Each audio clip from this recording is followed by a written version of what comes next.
দখলদার ইসরায়েলি বাহিনী এবং ফিলিস্তিন পুরোদমে যুদ্ধ চলছে। জানিয়ে দেব হাতে থাকা সর্বশেষ আপডেট আন্তর্জাতিক সংবাদ। প্রথমেই সংবাদ শিরোনাম, ইরানের ভোটাররা কাকে বেছে নেবেন। এরপর জানিয়ে দেব তালেবান আমাদের মিত্র বললেন পুতিন। এদিকে গোপনে ফিলিস্তিনের বিপুল জমি দখল করল ইসরায়েল। এরপর জানিয়ে দেব নাইজারে সামরিক অভিযানে শতাধিক সন্ত্রাসী নিহত। আরো জানিয়ে দেব পশ্চিমবঙ্গের মুখ্যমন্ত্রী মমতার বিরুদ্ধে রাজ্যপালের মানহানির মামলা।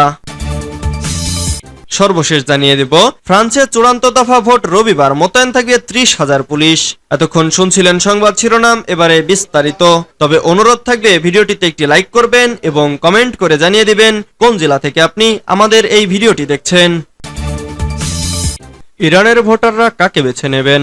ইরানের প্রেসিডেন্ট নির্বাচনের দ্বিতীয় দফার ভোট গ্রহণ কাল। এই নির্বাচন মূলত রক্ষণশীল বনাম সংস্কারপন্থী তকমা পেয়েছে। দ্বিতীয় দফা ভোট গ্রহণের আগে গতকাল বুধবার দুই প্রার্থী সাইদ জালিলি ও মাসুদ পেজেশকিয়ান তেহরানে ব্যাপক প্রচার চালান। গত মে মাসে হেলিকপ্টার দুর্ঘটনায় ইরানের প্রেসিডেন্ট ইব্রাহিম রাইসি নিহত হওয়ার পর দেশটিতে আগাম নির্বাচন অনুষ্ঠিত হচ্ছে। এর মধ্যে গত 28 জুন প্রথম দফার নির্বাচনে কোন প্রার্থী 50% ভোট না পাওয়ায় দ্বিতীয় দফার ভোট হচ্ছে। প্রথম দফার ভোটে 42% ভোট পেয়ে এগিয়েছিলেন সংস্কারপন্থী প্রার্থী পেজেশকিয়ান। বুধবার তেহরানের গ্র্যান্ড মোসাল্লা মসজিদে সর্বশেষ প্রচার চালান সাইদ জালিলি। তার পক্ষে দেশটির সব রক্ষণশীল প্রার্থী সমর্থন দিয়েছেন। প্রচারের সময় জালিলির হাজারো সমর্থক ইরানের সবাই বলেছে জালিলি স্লোগান দেন। জালিলি তার নির্বাচনী প্রতিশ্রুতিতে বলেছেন তিনি নির্বাচনে জিতলে দেশের সক্ষমতা বাড়াবে এবং উন্নতি করবে। তার পক্ষ থেকে প্রয়াত রক্ষণশীল নেতা রাইসির পোস্টার দেয়ালে সাঁটানো হচ্ছে। তাতে লেখা হয়েছে সুযোগের বিশ্বে ইরান সামনে এগিয়ে যাবে। তালেবান আমাদের মিত্র বললেন পুতিন। আফগানিস্তানের ক্ষমতায় থাকা সশস্ত্র গোষ্ঠী তালেবানকে সন্ত্রাসবাদের বিরুদ্ধে লড়াইয়ে মস্কোর মিত্র বলে অভিহিত করেছেন রাশিয়ার প্রেসিডেন্ট ভ্লাদিমির পুতিন। রাশিয়ায় এই গোষ্ঠীটি নিষিদ্ধ হলেও পুতিন বলেছেন সন্ত্রাস বিরোধী লড়াইয়ে মস্কোর অন্যতম মিত্র তালেবান, কারণ তারা আফগানিস্তান নিয়ন্ত্রণ করছে। কাজাকিস্তানের রাজধানী আস্তানায় সম্মেলনে অংশ নিয়ে এমন মন্তব্য করেছেন রাশিয়ার প্রেসিডেন্ট। 2003 সাল থেকে তালেবানকে রাশিয়ায় নিষিদ্ধ সংগঠনের তালিকাভুক্ত করা হলেও বছরের পর বছর ধরে তালেবানের সাথে সম্পর্ক গড়ে তুলেছে মস্কো। গত মাসে তালেবান সরকারের সঙ্গে সম্পর্ক গড়ে তুলতে মস্কোর প্রতি নির্দেশ দেন পুতিন। রাশিয়ার এই প্রেসিডেন্ট বলেছেন আমাদের অবশ্যই মেনে নিতে হবে তালেবান আফগানিস্তানের ক্ষমতা নিয়ন্ত্রণ করছে, আর এই অর্থে তালেবান অবশ্যই সন্ত্রাসবাদের বিরুদ্ধে লড়াইয়ে আমাদের সহযোগী, কারণ যে কোনো কর্তৃপক্ষই তাদের শাসন করা দেশে স্থিতিশীলতার জন্য আগ্রহী। গোপনে ফিলিস্তিনিদের বিপুল জমি দখল করল ইসরায়েল। ফিলিস্তিনের অধিকৃত পশ্চিম তীরের বিপুল জায়গা নিজেদের বলে অনুমোদন করেছে ইসরায়েল। ইসরায়েলের এই অনুমোদনের ফলে গত 3 দশকের মধ্যে সবচেয়ে বেশি জায়গা হারাচ্ছে পশ্চিম তীর। ইসরায়েলি দখলদার বিরোধী ওয়াচডগের এক রিপোর্টে এ তথ্য জানানো হয়েছে।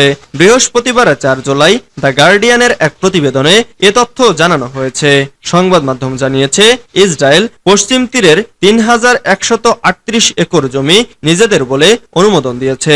1993 সালের আসলো চুক্তির পর এবারই সবচেয়ে বেশি ভূখণ্ড নিজেদের করে নিল ইসরায়েল। আসলো চুক্তিতে বলা হয় ধীরে ধীরে ইসরায়েলি বাহিনী গাজা ও পশ্চিম তীর থেকে সরে যাবে, কিন্তু বাস্তবে এ চুক্তিকে থোড়াই কেয়ার করছে ইসরায়েল। প্রায় প্রতি বছর ফিলিস্তিনিদের কাছ থেকে ইসরায়েলের দখল করা জমি নিজেদের বলে অনুমোদন করে আসছে দেশটির কর্তৃপক্ষ। ইসরায়েলি অধিকার সংস্থা পিস নাও নতুন ভূখণ্ড অনুমোদনের বিষয়ে একটি বিবৃতি দিয়েছে।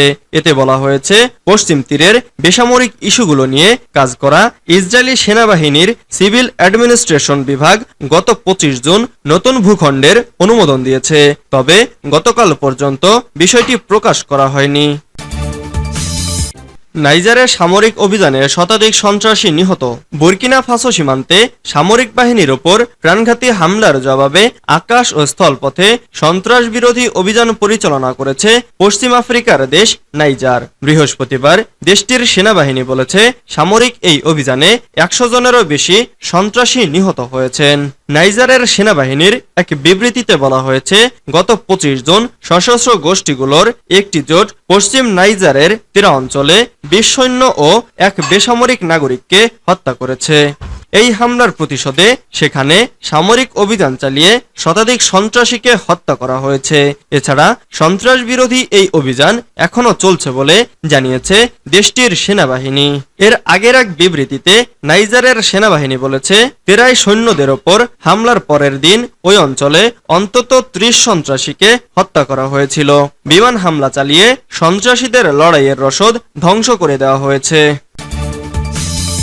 পশ্চিমবঙ্গের মুখ্যমন্ত্রী মমতার বিরুদ্ধে রাজ্যপালের মানহানির মামলা। পশ্চিমবঙ্গের মুখ্যমন্ত্রী মমতা ব্যানার্জির বিরুদ্ধে মানহানির মামলা করেছেন রাজ্যপাল সিভি আনন্দ বোস। অন্যদিকে রাজ্যপালের বিরুদ্ধে সুপ্রিম কোর্টে গিয়েছেন রাজভবনের নারীকর্মী।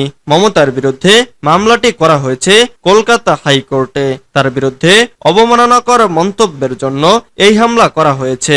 রাজ্যপাল বলেছেন, কেউ যদি আমার সম্মান নষ্ট করার চেষ্টা করে তাহলে তাকে ভুগতে হবে।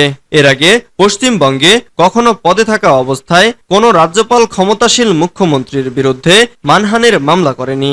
সম্প্রতি বিধানসভা উপনির্বাচনে জিতে এসেছেন তৃণমূলের 2 প্রার্থী সায়ন্তিকা ব্যানার্জি ও বেয়াত হোসেন। তাদের বিধায়ক হিসেবে শপথ বাক্য পাঠ করানোর জন্য রাজভবনে ডেকেছিলেন রাজ্যপাল আনন্দ বোস, কিন্তু তারা যাননি। তখন মমতা বন্দ্যোপাধ্যায় বলেছিলেন, ওনার রাজভবনে কেন সবাই যাবে?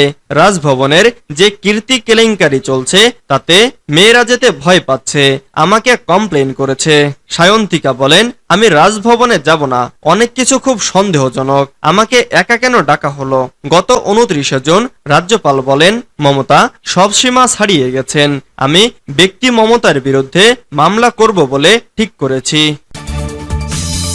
ফ্রান্সের চূড়ান্ত ভোট রবিবার, মোতায়েন থাকবে 30,000 পুলিশ।